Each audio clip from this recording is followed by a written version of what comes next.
Hello and welcome to Chicanime. My name is Lauren and today I'm going to be looking at an Annie News video about Aura and Mare. The twins, the dark elf twins, they're fun, they're enjoyable. I like them. They are hoarding all the genders to themselves though and must be stopped.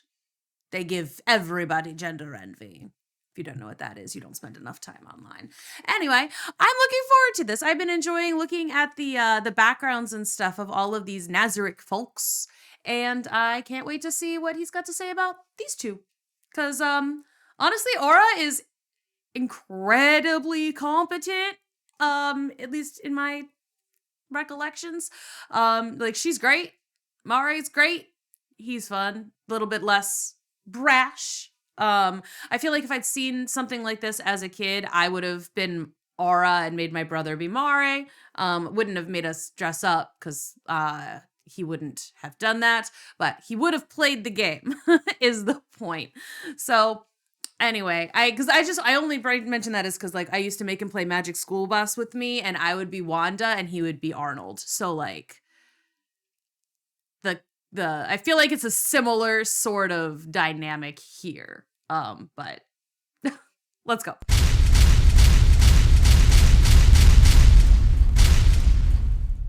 Today I bring you a special episode because today we get not just one, but two Overlord characters in the same video.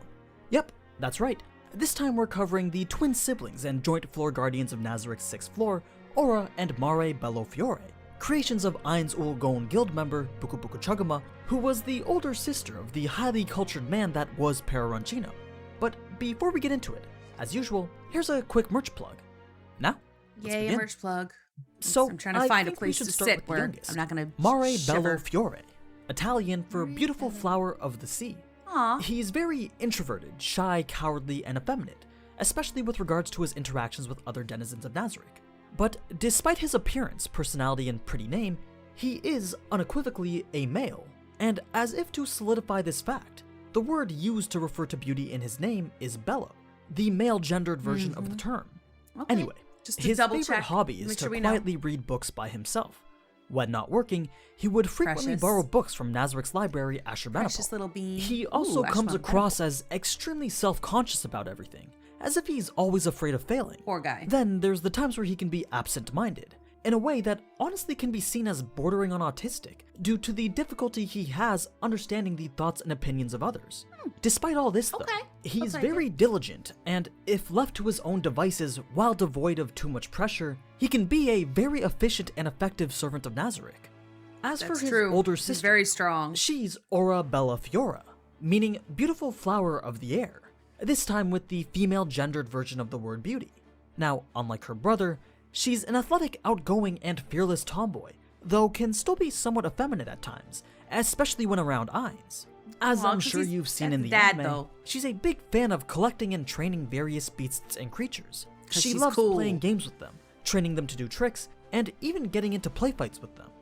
Generally, the more powerful or rare the creature, the better, although she doesn't mind weak ones so long as they're interesting or useful.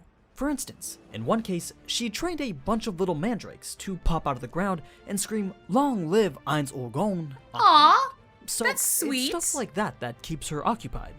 Now, as a level 100 NPC, she could probably wrestle a run-of-the-mill dragon to the ground with her bare hands. Of course, a dragon lord might give her a bit more trouble, but she rarely needs to do this since most feral creatures realize instinctually that she's an extremely dangerous high-level person. She gives out aura of being somebody very dangerous. Easily intimidated by her. Though, despite her interest Is that why you call it aura? Like, because I don't mean, I just mean in general, like, you hear, but they've got the aura of danger, but it's like an air of danger about them, or like an aura of elegance or whatever. But like, it's an air, like, it's just something about them. They exude it, like air is just around them. Did I just discover something that everybody else has known for like 1,000 years? Probably. Most living creatures, she absolutely hates insects. As a matter of fact, she is routinely disgusted by some of Nazarick's more gruesome insectoid denizens. I imagine someone like Kyohuko would be a prime example. But she doesn't seem to have too much trouble interacting with Cocytus or Antoma, as their outward appearances aren't too creepy. Well, at least not until Antoma's Yeah. mask falls off and she Yeah. uses her voice bug. Then we get into some nightmare fuel. Yeah. Now, as it is with many of the other Floor Guardians, in order to really understand why these two have the personality, mannerisms, and appearances that they do, it's important to understand their creator, Bukubukuchagama. If you've been following our Who It's is such so fun to Overlord say. series for some time now, then you probably already know why this is. But for those of you who are watching this for the first time, welcome. And here's why we like to analyze their creator too. As the person that brought them into existence, Bukubukuchagama specified not only their appearance but a majority of their personality, meaning whatever her interests and personality may have been, they would have largely influenced how she made Aura and Mare. But keep in mind that during the transition from video game to the new world, they, as did all the other NPCs, inherited limited aspects of their creator's personality in ways that weren't quite specified in their lore or backstory. For instance, we mentioned in the Who is Shaltir series that Shaltir and Aura often get into fights, mirroring the way that their respective creators would often feud. But just as relevant is that despite this feud, the two of them share a very close bond, and Aura always feels a strong desire to watch over Shaltir, in a way that's similar to how an older sister would. Sibling coded. It's much the same way that Bukubukuchagama was always looking out for Perraroncino. It's like I can mess with you. No one else can mess with you. That's a very sibling thing. It's like, no, you don't get to call them that. Only I get to call them that. Like, or, something like that. Speaking of which, That's with really sweet. Perraroncino, we were able to look into a lot of his personal tastes. But what about Bukubukuchagama? It's probably hard to imagine that she'd be anything remotely close to her brother. So what exactly is the deal with her? Well, let's take a closer look for a minute. Bukubukuchagama was one of 3 female members within Aian's Ulgon. Oh, dang, the only other 3. Two being Yamayako and Enkoro Mochimochi. She was a very skilled player whose character was a pink slime that acted as a frontline tank. Not only was she excellent at aggro management, but she was highly competent at being a group leader for raids. As for her name, it translates to simmering or bubbling teapot, with Bukubuku being the bubble sound effect and Chagama meaning teapot. That's so fun. I really kind of love the onomatopoeia of that, the Bukubukuchagama, because it's like, Bukubuku does sound like kind of bubbling, and Chagama, it's like, I'm gonna chugga my coffee.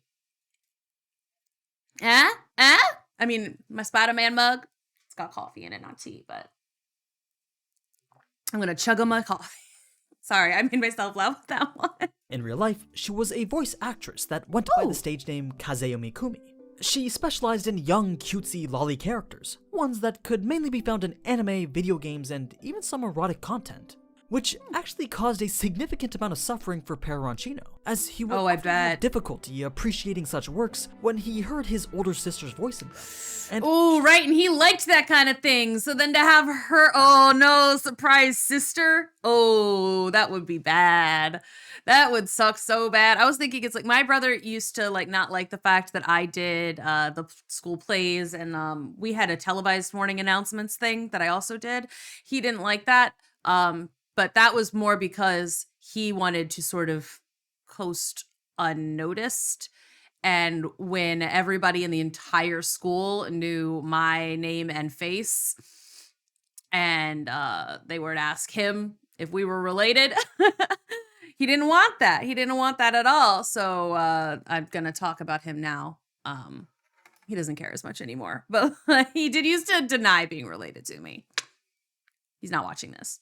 He has seen my Saving Private Ryan reaction, but so anyway, that's kind of where I thought they were going at first, but I kind of forgotten like at first that Perraroncino he is into that kind of lowly stuff. So like, oh, that'd be much worse than just me reading the announcements out at school. Oh no. To be clear, I'm not talking about the anime or the video games. But much like her younger brother, she liked teasing and playing jokes on others. So she would often use her stage voice and cute shy personality when interacting with other guildmates. Her normal personality was a lot more outgoing, assertive, and even tomboyish, which ended up producing an amusing contrast. In most scenarios, she acted like your run-of-the-mill sweet anime character.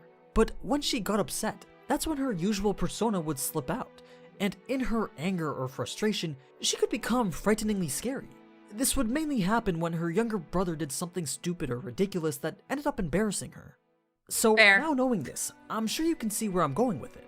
Accordingly, this personality dichotomy is reflected in the personality of her two NPCs, Aura and Mare. Specifically, Aura's personality and mannerisms bear strong resemblance to She's so cute. Bukubukuchagama's normal personality, particularly when she's interacting with Mare or Shaltir. Now, by contrast, Mare inherited more of the false, cutesy, effeminate persona. Okay. But that's not to say that their respective personalities were an accident. No, it's most likely that she created Aura as kind of a self-insert, while Mare was probably designed to be docile because of her constant fights with her annoying younger brother. Ironically, instead of And also, it's somebody that you could kind of just let do their own thing for a little bit because they're introverted, and like you could spend a little bit more time with the more outgoing NPC. That might be a thing. I don't know. I've never played a game quite like this, so where I had to create like NPCs. But I have written characters before where it's like if they're kind of quiet and they just kind of sit there, like you don't have to pay much attention to them. They're kind of all right. I mean, and then you go into like a deep dive at some point about like what they're actually thinking and what they're going through. But like, you don't have to do that as often because they're not like forcing their way into stuff. So I don't know. younger brother who was annoying because he was too independent and would never do what she told him, Mare was the opposite. He would constantly annoy Aura because he was far too dependent on her, and he needed her to tell him what to do and give him encouragement. In fact, he seems far more independent and competent when away from his sister, but more on that aspect later. I mean, if you've got someone who you know is going to tell you what to do, sometimes it's easier just to let them do it. And it's like, if they're around, it's like, I don't really want to like be the decision maker here. But if you're alone and you have no choice, then you have to be the decision maker. So like, you know, you do what you got to do. But if someone's around to make the decision for you, that's not so bad. Another reason why Bukubukuchagama created them to have these personalities. And to put it in the easiest way that I can, she simply liked traps. Which brings us back to this recurring theme of Like gap Fred knowledge, Jones. something that's commonly found all throughout Nazarick. In Bukubukuchagama's case, it's implied that she was a fan of Guro Kawaii, or Kimo Kawaii, both meaning Cute. grotesque cute. Okay. Think Mori Chak's gloomy bear, or even her character. Her attempt at this gross cute character was this pink slime avatar, though it turned out to be a bit of a failure since It's no mostly one in the gross. guild thought that this slime was cute in any way. Yeah, no, Similarly, it's gross. it's likely that Bukubukuchagama enjoyed the gap moe aspect of traps as well. Trap being the word from otaku culture, describing a character that appears to be a specific gender due to their expressions and mannerisms, but are in fact the opposite gender. Essentially, it's a man that appears to be a woman, or a woman that appears to be a man. They are affectionately known as traps because they trick the viewer or reader into being attracted to something that they would not normally be attracted to, often cross-dressing as well in order to exacerbate the confusion. So like Mulan from Disney's Mulan was a trap for Ping. Cause there's different like theories about that. It's like, was he knowingly into men and then he accidentally was in love with a woman, or was he like knowingly into women and it was freaking out because there was a man that he was like, oh god, no, he's hot and he's adorable. Like, anyway, the idea being Mulan, one of these traps. And to further that to its uppermost limit, they're often designed androgynously, meaning the masculine or feminine traits that normally distinguish a gender are now rather ambiguous, as if they have a combination of both. Now, while Bukubukuchagama may certainly not be as cultured as her brother, perhaps she had her own brand of eccentric interests. Even Ein suspected that she would feel quite embarrassed if she ever had to meet her creations. After all, traps themselves can be a fetish. Attraction to androgyny goes all the way back to Greek times. So perhaps she's secretly a fan of shotas or male traps, since ultimately many Nazarick denizens were designed to appeal to their creators' fetishistic desires, making Okay. the reasonings behind her twin sibling creations not too strange. Or maybe she's all into things twins. considered anyway. What does seem rather strange though is the curious contradiction between Mari's personality when interacting with Nazarick denizens as opposed to the New Worlders. We've seen this in other Nazarick denizens before, like Albedo, Demiurge, or Shaltir. To them, New Worlders are basically insects at best, or playthings to oppress at worst. Okay. By contrast, fellow Nazarick denizens, no matter how pathetic, are still deserving of, if not respect, then at least dignity, so long as they obey the will of the Supreme One anyway. Similarly, while Mare is extremely That's a cool outfit. docile in the presence of other Nazarick denizens, this ultimately doesn't apply when interacting with New Worlders. This is partly because despite his outward personality, both he and his sister have a karma rating of -100. We've discussed this before, Dang. but karma had various gameplay effects in Yggdrasil. Of course, I didn't realize it was that bad. NPCs were given life in the New World. Their karma ratings were folded into and became a core part of their personality as a whole. While it's never precisely specified what different karma ratings actually translate to, we can explore the behavioral patterns of those with different ratings. Ratings of around 100 or above roughly mark someone as good aligned. They tend to demonstrate empathy and concern for the well-being of most, if not all, other life forms, including New Worlders. And at the extreme end, this can manifest as a positive desire to improve their well-being or even protect them. I kind of didn't realize that the other that at least one of the battle maids had a positive karma rating. I kind of thought everybody but Sebas had a -1, but okay, apparently not.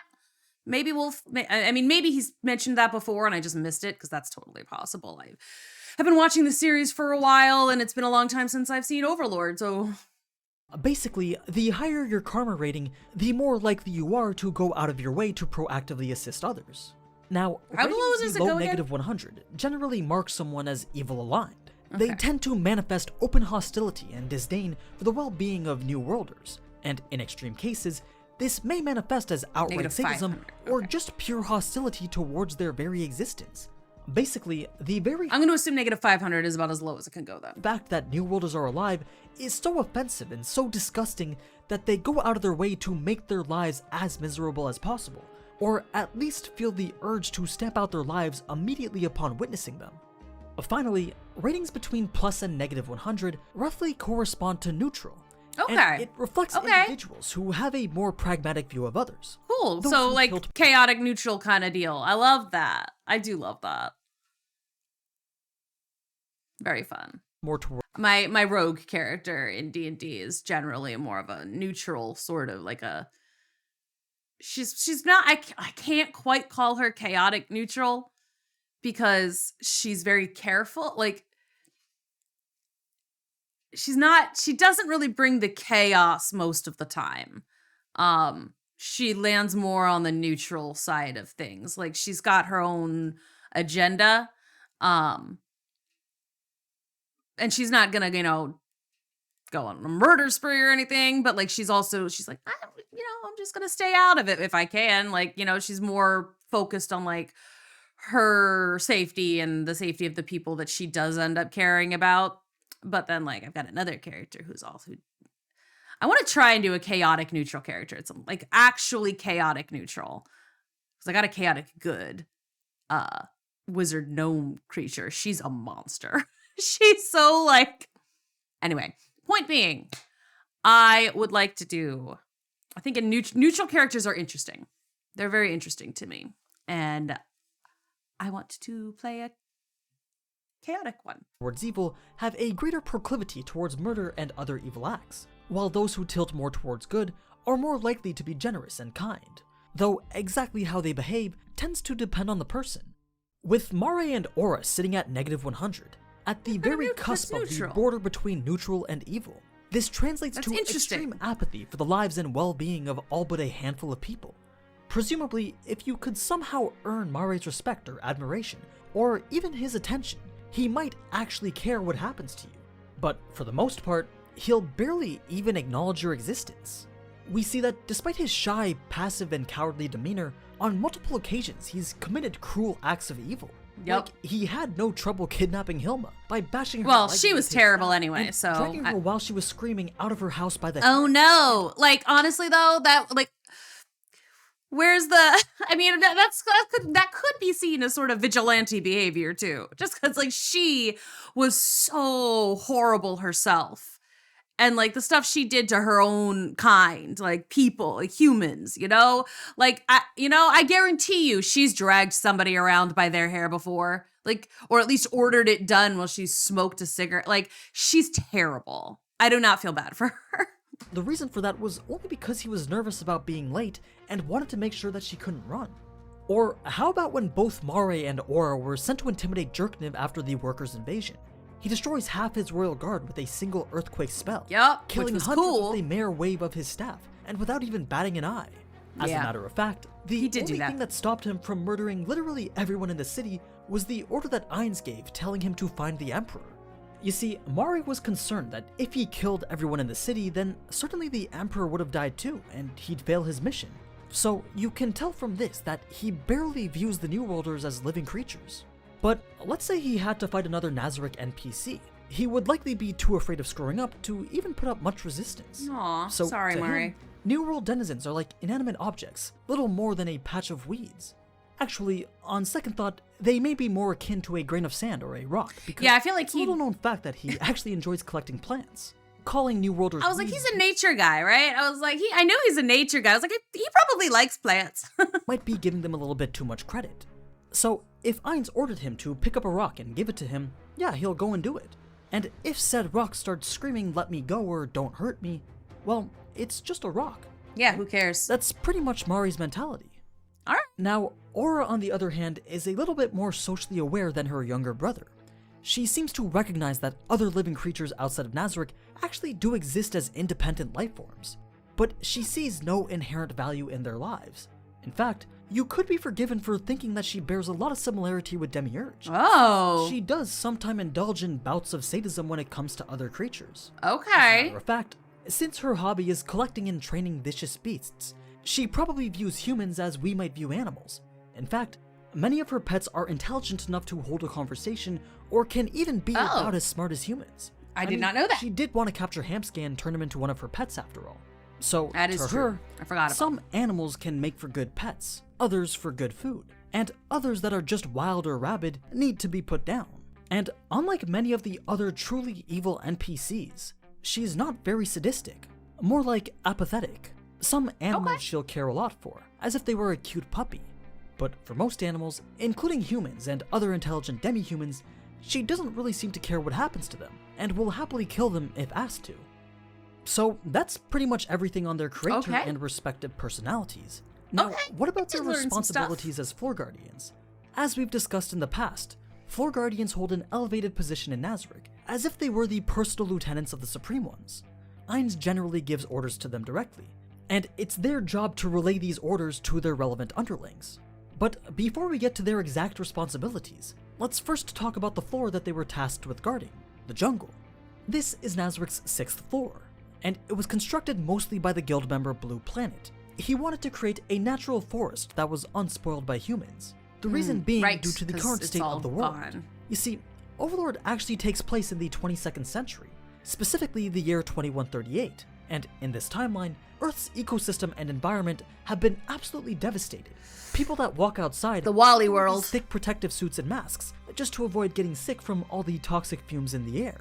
It's likely a pretty accurate outlook of our current future. Especially because, like, you got places like Hong Kong where it's like a lot of the times they have to do that kind of thing anyway, like already. Anyway, Blue Planet. And I mean, I've had to do that too. It's like if there was like when the wildfires in Canada were really, really bad, like we were wearing masks here because the smoke was so bad. But that's a natural disaster, not, well, exacerbated by climate change.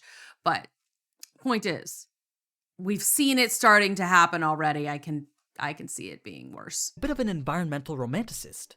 He looked on with longing and wonder at the VR-constructed vistas and forests, and obsessed over how life may have been like in the past. Particularly how mankind could bask in clean air while taking walks through lively landscapes, rich with nature.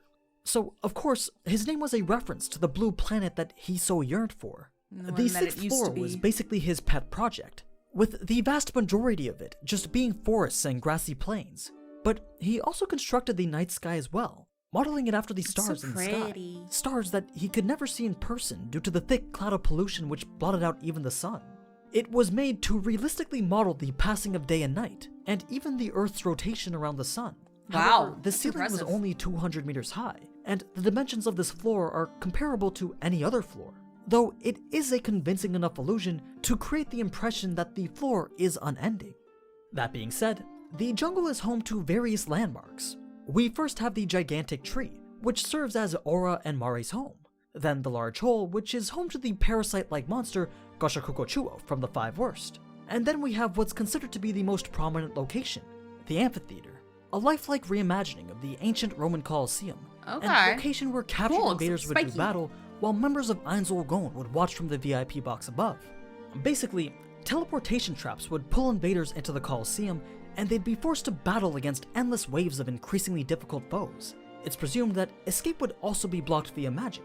Apparently, every major invasion, except for the massive 1,500-man multi-guild one, met their end here. It would seem that the guild members of Ainzul Gon had some powerful combinations of monsters to whittle down their enemies with. Finally, the last major location of the jungle is what's called Project Utopia, a settlement informally known as the Green Hole. It's comprised of self-sufficient sentient plant creatures, and it was created by Ainz as a means to convince others that Nazarick could coexist peacefully with the denizens of the New World. Later, it would be used to grow various crops in order to sustain Nazarick's operations. You can find here the mandrakes that Aura trains, as well as a dryad known as Pinnison Pulperlia, who joined Nazarick in an audio drama released as bonus material. Other residents include a few lizardmen, as well as the elven slaves that served under Area Uzruth, the one who got wrecked by Hamske when he and the rest of the worker teams invaded Nazarick. Yeah, he did. So if you were ever wondering where those 3 slaves ended up, this would be the place. Oh, okay. I love that. All right, Ainz. Project Utopia. I never heard of that before, so that's super cool. Ainz had spared their lives since they had not invaded Nazarick of their own volition. He decided to hand them over to Aura and Mare since he wanted the 2 siblings to socialize with members of their own kind. Interestingly, these 2 have a condition known as heterochromia, meaning different colored eyes, which some readers theorize is a marker of elven royalty in the New World. This is because the property is also shared by the king of the Nation of Elves, which is south of the slain theocracy. This king was a petty tyrant who had sent many female elven women to the front line during the war with the theocracy, some of whom could have been captured as POWs, then abused and broken, and eventually sold as slaves to citizens in the Bahrluth Empire, which ultimately explains where these elven slave girls came from. Now, as floor guardians of the 6th floor, Aura and Mare's responsibilities would effectively be to meet any encroaching invaders in battle, but as we start talking about that, it'll begin to draw a lot of connections to their build, which is something that's a bit more fitting for part 2 of this video. So let's hold out for that one, where we'll go over how strong they are, what their build and class design is, what they're capable of, as well as how these capabilities determine the scope of their responsibilities in Nazarick. But yeah, now that we know more about these 2 siblings as characters, let me know in the comments which you think is the better of the 2. Anyway, there's not. Are in the description. And feel free to join my Discord. I mean, I like Aura better, but like, even win some pretty cool prizes. Only because we get to see more of her. Like, she does more stuff. Now, as always, thank you so much for watching, and if you enjoyed this type of anime content, then you already know what to do. So, until next time, ciao. Ciao. I do like both of them, though. I think they're interesting. And, I mean, people have told me how wrong I've been a few times about Mare, because I definitely attributed some more kindliness to him at moments that I shouldn't have been attributing to him. But I mean, I don't care. I think they're fun. Like, the 2 of them together are a lot of fun. And I think that they do make a really cool package deal. So the next one in this series is going to be How Strong is Aura? I don't know if we are going to have a Mare one. Oh, and then it's because like there's How Strong is Aura, and then there's How Strong is Aura and Mare. So, like, I don't know. Anyway, we'll find out, I suppose. So thank you so much for watching. I do hope you enjoyed this. Any more suggestions, go ahead and let me know in the comments below. There's been a couple of different types of suggestions recently that I've gone and done. So keep letting me know. I'll see you in the next one. Bye.